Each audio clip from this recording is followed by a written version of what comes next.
सोमवार व्रत कथा की महिमा। हर हर महादेव। सोमवार का दिन भगवान शिव को अत्यंत प्रिय है। इस दिन व्रत करने और कथा सुनने से भगवान शिव और माता पार्वती का विशेष आशीर्वाद प्राप्त होता है। कहा गया है कि सोमवार व्रत रखने से जीवन के सभी संकट दूर होते हैं, सुख समृद्धि मिलती है और संतान सुख की प्राप्ति होती है। जो भक्त पूरे श्रद्धा भाव से सोमवार व्रत करता है, उसके जीवन में खुशियों का आगमन होता है और भोलेनाथ उसकी सभी मनोकामनाएं पूरी करते हैं। अब आइए श्रद्धा और भक्ति भाव से सुनते हैं सोमवार व्रत की पावन कथा। एक समय की बात है, किसी नगर में एक साहूकार रहता था। उसके घर में धन की कोई कमी नहीं थी, लेकिन उसकी कोई संतान नहीं थी। इस कारण वह बहुत दुखी था। पुत्र प्राप्ति के लिए वह प्रत्येक सोमवार व्रत रखता था और पूरी श्रद्धा के साथ शिव मंदिर जाकर भगवान शिव और पार्वती जी की पूजा करता था। उसकी भक्ति देखकर एक दिन मां पार्वती प्रसन्न हो गईं और भगवान शिव से उस साहूकार की मनोकामना पूर्ण करने का आग्रह किया। पार्वती जी की इच्छा सुनकर भगवान शिव ने कहा कि हे पार्वती, इस संसार में हर प्राणी को उसके कर्मों का फल मिलता है और जिसके भाग्य में जो हो उसे भोगना ही पड़ता है। लेकिन पार्वती जी ने साहूकार की भक्ति का मान रखने के लिए उसकी मनोकामना पूर्ण करने की इच्छा जताई।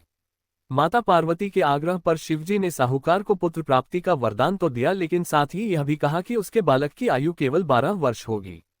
माता पार्वती और भगवान शिव की बातचीत को साहूकार सुन रहा था। उसे ना तो इस बात की खुशी थी और ना ही दुख। वह पहले की भांति शिवजी की पूजा करता रहा। कुछ समय के बाद साहूकार के घर एक पुत्र का जन्म हुआ। जब वह बालक 11 वर्ष का हुआ तो उसे पढ़ने के लिए काशी भेज दिया गया। साहूकार ने पुत्र के मामा को बुलाकर उसे बहुत सारा धन दिया और कहा कि तुम इस बालक को काशी विद्या प्राप्ति के लिए ले जाओ और मार्ग में यज्ञ कराना। जहां भी यज्ञ कराओ वहां ब्राह्मणों को भोजन कराते और दक्षिणा देते हुए जाना। दोनों मामा भांजे इसी तरह यज्ञ कराते और ब्राह्मणों को दान दक्षिणा देते काशी की ओर चल पड़े।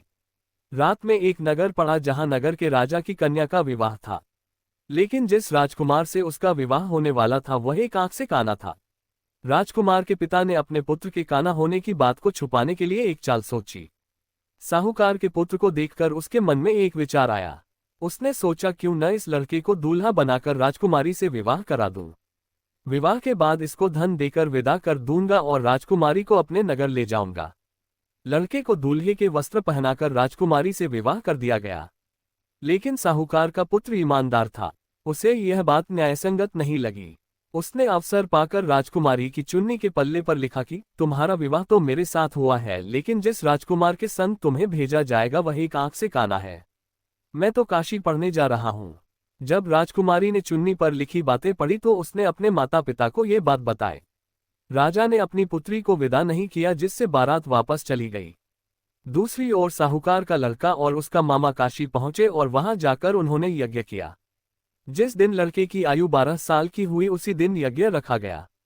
लड़के ने अपने मामा से कहा कि मेरी तबीयत कुछ ठीक नहीं है। मामा ने कहा कि तुम अंदर जाकर सो जाओ। शिवजी के वरदानुसार कुछ ही देर में उस बालक के प्राण निकल गए। मृत भांजे को देख उसके मामा ने विलाप शुरू किया। संयोगवश उसी समय शिवजी और माता पार्वती उधर से जा रहे थे। पार्वती ने भगवान से कहा, स्वामी, मुझे इसके रोने के स्वर सहन नहीं हो रहा। आप इस व्यक्ति के कष्ट को अवश्य दूर करें।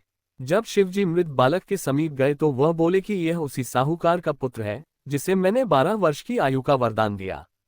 अब इसकी आयु पूरी हो चुकी है।